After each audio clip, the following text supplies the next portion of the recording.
Belinda and HarperAudio Australia present this unabridged recording of The 11th Floor, written by Kylie Orr and read by Hannah Fredericksen.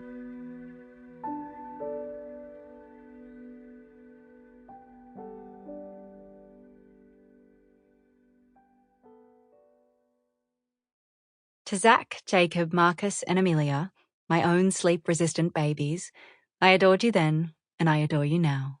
But I'm so glad you finally learned to sleep. Thank you for giving me the inspiration for this book, which is in no way autobiographical. To my husband, Nick, you stuck with me on the long nights with those unsettled babies, yet agreed to keep going back for more. I'm not sure if we were optimistic or stupid, but I wouldn't have wanted to suffer through the exhaustion with anyone else. Finally, to all the parents who have struggled with fussy babies and constant night wakings, hang in there.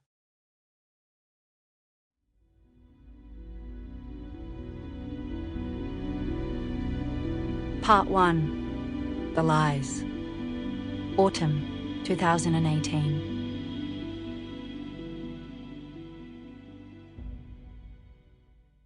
Chapter 1. All mothers lie. We lie about how much we enjoy motherhood. We lie about how well our babies sleep and how easy breastfeeding is. We lie about the kind of sex we're having and the amount of alcohol we're drinking. I lied too. Theodore burst into the world in mid-September. We chose his name because it evokes sun-drenched days in spring, a carpet of tiny buttercups in an open field. A yellow name. I see words as colours, the cross-wiring of senses I didn't consider unusual until, as an adult, I learned others didn't see the world in the same way.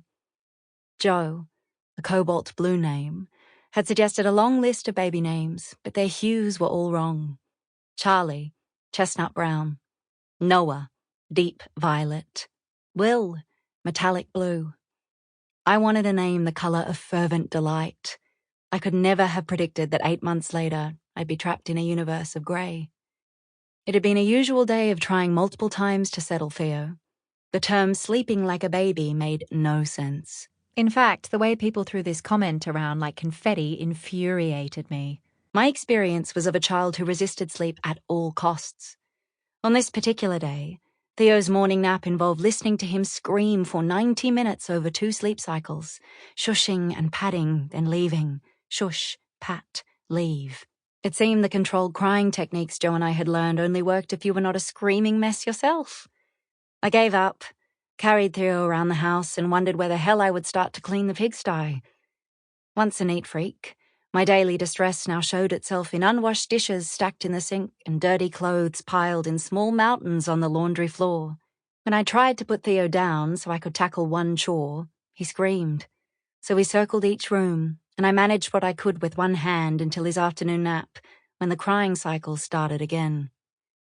He finally surrendered at 4 o'clock. I hovered over his cot, making sure he was asleep, wrestling with the guilt of loving someone so much and resenting them at the same time, a dichotomy mothers were not supposed to admit. I touched my finger to his puckered lips, where little puffs of his warm breath escaped. The coffee-coloured birthmark stamped on his right wrist, just like mine and my mother's, was almost invisible on his olive skin. Joe's skin. His blonde curls were plastered to his forehead, sticky with sweat from the effort of crying all day. I watched the spontaneous smiles of his baby dreams and conceded that despite his resistance to sleep, Joe and I had created a divine little human. In the time it took me to tiptoe to the bathroom, undress and step under the water, I convinced myself I could hear his cries. Sighing, I stuck my head out of the shower. Silence. Was I hearing things? Going mad? 5 minutes. It's all I wanted, to wash my damn hair. The water pelted my scalp and cascaded over breasts that sagged with milk. It slid down my once taut middle, now a dimpled belt of cellulite I couldn't take off. My body marked a line between my pre-baby and post-baby life. The twists and turns of stretch marks, their silver, ruby lines remain foreign to me. Strong. Sample complete. Ready to continue?